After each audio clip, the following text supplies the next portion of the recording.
গ্রেফতারের আগে পরিচয় এবং গ্রেফতার করার কারণ জানাতে বাধ্য থাকবে পুলিশ। পাশাপাশি গ্রেফতারকৃত ব্যক্তির পরিবারকে পরবর্তী 12 ঘন্টার মধ্যে জানাতে হবে বিস্তারিত। গতকাল ফৌজদারি কার্যবিধির সংশোধনীর এই অনুমোদন প্রস্তাব করে উপদেষ্টা পরিষদ। এ নিয়েই আমাদের কথার আজকের আয়োজন। দর্শক, সবাইকে স্বাগত জানাচ্ছি এটি নিউজের নিয়মিত আয়োজন আমাদের কথার আজকের পর্বে। আপনাদের সাথে আছি আমি সাদিয়া ন্যান্সি। উপদেষ্টা পরিষদের এই প্রস্তাবকে কিভাবে দেখছেন সাধারণ মানুষ, শুনবো তাদের মতামত। তবে মূল আয়োজনে যাওয়ার আগে চলুন দেখে আসি এ বিষয়ে এটিএন নিউজের প্রচারিত একটি প্রতিবেদন।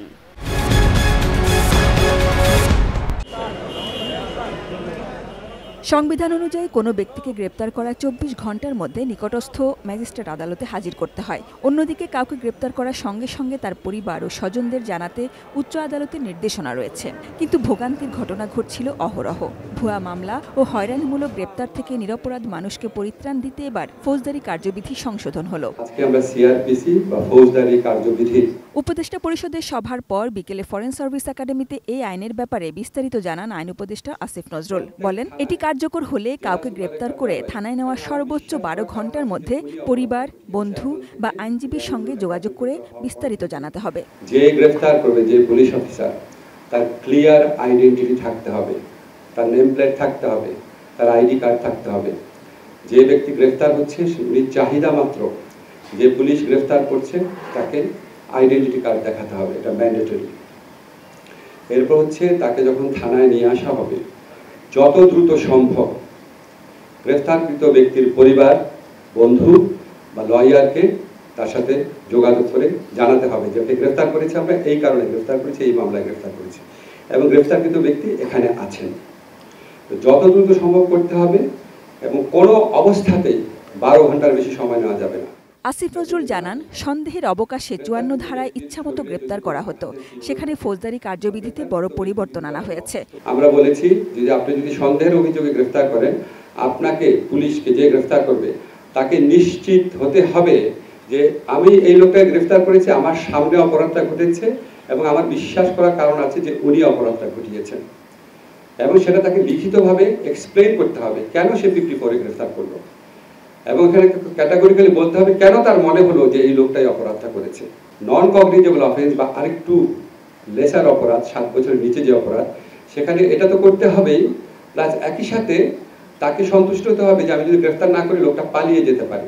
এই আইন সঠিকভাবে প্রতিপালন করা গেলে ইচ্ছামতো মানুষকে গ্রেপ্তার, হয়রানি, গ্রেপ্তার করে অস্বীকার করা, গুম করা বন্ধের ক্ষেত্রে বিরাট যুগান্তকারী ভূমিকা রাখবে বলে মনে করছে সরকার। র্যাব গ্রেফতার করে বলতো যে পুলিশ জানে, পুলিশ গ্রেফতার করে বলতো যে অন্য এজেন্সির নাম বলতো। তা আমরা আইনে বলেছি যেই সংস্থায় গ্রেফতার করুক তাদের কনসার্ন অফিসে গ্রেফতারকৃত ব্যক্তি কেন গ্রেফতার করেছে, কোন আইনে গ্রেফতার করেছে, 12 ঘন্টার মধ্যে কার সাথে যোগাযোগ করেছে, সমস্ত তথ্য সেখানে থাকতে হবে। Sajida Sweety, ATN news, Dhaka.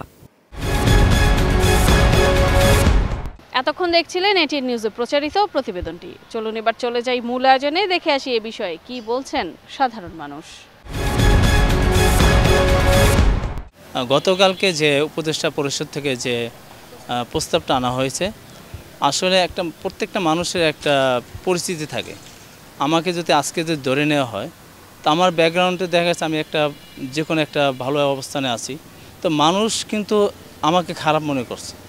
Police যদি আমাকে সন্দেহজনকভাবে নেওয়া হয়, তাহলে সসম্মানে, যদি আমার দোষ না থাকে, সসম্মানে আবার তারা যেভাবে ধরে নিয়েছে ওইভাবে আমাকে আবার যেন ফেরত দেওয়া হয়। সাধারণ লোক হয়রানির শিকার না হয়। তাছাড়া পুলিশ কারো অ্যারেস্ট করার আগে তার জানা প্রয়োজন আপনি এই মামলা এই জন্য অ্যারেস্ট করা হয়েছে, আর তার আগে তার প্রত্যেক থানায় ইনভেস্টিগেশন নেওয়ার জন্য তার নামে কোনো মামলা আছে, ফৌজদারি মামলা আছে কিনা, সে আসলে কি অপরাধী কিনা, সে অপরাধযোগ্য কিনা, বা কোনো আকর্ষণীয় করে প্রতিহিংসামূলক হয়রানির শিকার হয়েছে কিনা, সে ব্যাপারের জন্য জাস্টিফাই করার জন্য। এই যে 12 ঘন্টার মধ্যে পরিবারকে জানানো কেন গ্রেফতার করা হচ্ছে বা তার অপরাধটা কি, এই জিনিসটা কেন গুরুত্বপূর্ণ বা এখন এই পার্সপেক্টিভে কেন মনে হচ্ছে আমাদের কাছে গুরুত্বপূর্ণ, সেটা হচ্ছে যে আমরা 5ই আগস্ট পরবর্তীতে দেখেছি হাসিনার আমলে যে সে গ্রেপ্তার করলো ডিবি পরিচয় বা এরকম গুম করে ফেলতেছে। তো আমরা দেখতেছি যে এই জিনিসটা যখন হচ্ছে, তো এখন বর্তমান সিচুয়েশন যেন না হয়। তো আমরা এই জিনিসটা দেখতে পারবো যে কেউ যদি গ্রেফতার হয় তাহলে 12 ঘন্টার মধ্যে সে জানতে পারতেছে, যে তার পরিবার জানতে পারতেছে যে সে কেন গ্রেফতার হলো আর কি। যখন গ্রেপ্তার করে নিয়ে যায় তখন তো সাধারণত ফ্যামিলি মেম্বাররা জানে না যে কী কারণে ধরে নিয়ে গেছে। হ্যাঁ, যখন ফ্যামিলি মেম্বারদেরকে জানানো হয় তারা ভুক্তভোগী হবে না, তারা ফ্যামিলিতে জানবে যে সঠিকভাবে তাকে নিয়ে গেছে, সেই কাজের সাথে জড়িত ছিল কি না, এটা জানালে সবচেয়ে বেটার হয়। কাউকে গ্রেপ্তার করলে 12 ঘন্টার মধ্যে পরিবারকে জানাতে হবে, সেই সাথে পুলিশকে দিতে হবে পরিচয়ও। ফৌজদারি কার্যবিধি সংশোধনের প্রস্তাব অনুমোদন দিয়েছেন উপদেষ্টা পরিষদ।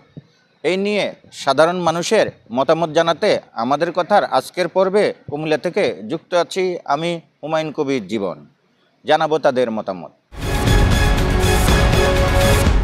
আমি মনে করি একটি অত্যন্ত প্রশংসনীয় একটি উদ্যোগ, এবং অতীতে অনেক পরিবার হয়রানি হয়েছে, গুম খুন হত্যার শিকার হয়েছে, অপরিচিত লোকজন এসে গুম করেছে। কিন্তু বর্তমানে এটা যদি কার্যকরী হয় তাহলে এটা সবার জন্য একটি মঙ্গলজনক হবে। বর্তমান অবস্থায় ফৌজদারি কার্যবিধি সংশোধন হয়েছে, বলা হয়েছে যে আপনি কাউকে গ্রেফতার করলে পুলিশ তার আইডি কার্ড শো করবে, পরিচয় দেবে এবং বলবে যে কোন police, DB police, CID police, RAB, সেটা তার পরিচয় দেবে। একই সঙ্গে অসুস্থ বোধ করলে সাথে সাথে হাসপাতালে নিতে হবে, আর 12 ঘন্টার মধ্যে পরিবারকে জানাতে হবে। আগেও কিন্তু 24 ঘন্টার মধ্যে আদালতে উপস্থাপনের কথা ছিল, এখনও সেটি আছে। সবচেয়ে বড় কথা হলো পুলিশ তো আসলে জুডিশিয়ারির পার্ট, সুতরাং যেভাবেই হোক পুলিশকে রাজনৈতিক প্রভাবমুক্ত রাখলে, কাজ করতে দিলে আমার মনে হয় আস্থার সংকট ফিরে আসবে, পুলিশের মরালিটি আবার আপহোল্ড হবে। আমি দেশের একজন সচেতন নাগরিক হিসাবে অবশ্যই চাই যে আপনার 12 ঘন্টার ভিতরে, 12 ঘন্টার চেয়ে আরও কমাইয়া যদি এই সিদ্ধান্ত নেওয়া হয় এবং দ্রুত কার্যকর করা হয়। আমাদের কথায় স্বাগত জানাচ্ছি আমি গোপালগঞ্জ থেকে সজীব বিশ্বাস। গ্রেফতারের সময় জানাতে হবে কারণ, দিতে হবে পরিচয়ও।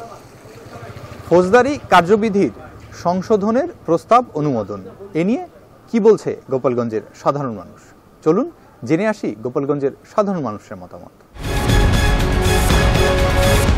তো আমার মনে হয় যদি এই সংশোধনীটা আসে যে আমাকে গ্রেফতার করা হচ্ছে বা যে কাউকে গ্রেফতার করা হচ্ছে বা বলা হচ্ছে যে তুমি এই কারণে গ্রেফতার হচ্ছে বা তুমি এই অপরাধ করেছো, তাহলে সেটা হচ্ছে পরিবারের জন্য বা তার জন্য আর কি একটা সুবিধা দেয় যে আমি জানতে পারছি যে আমি আসলেই কোনো কারণের জন্য গ্রেফতার হচ্ছি কিনা, বা আমাকে কেউ গ্রেফতার করছে সে আসলে পুলিশের বা আইন শৃঙ্খলা বাহিনীর কিনা। এটা হচ্ছে আমাদের, এটা সরকারের জন্য আমার মনে হয় সরকার একটা ভালো উদ্যোগ, আমার মনে হয় এই কোন উদ্যোগ আরও নেওয়া উচিত।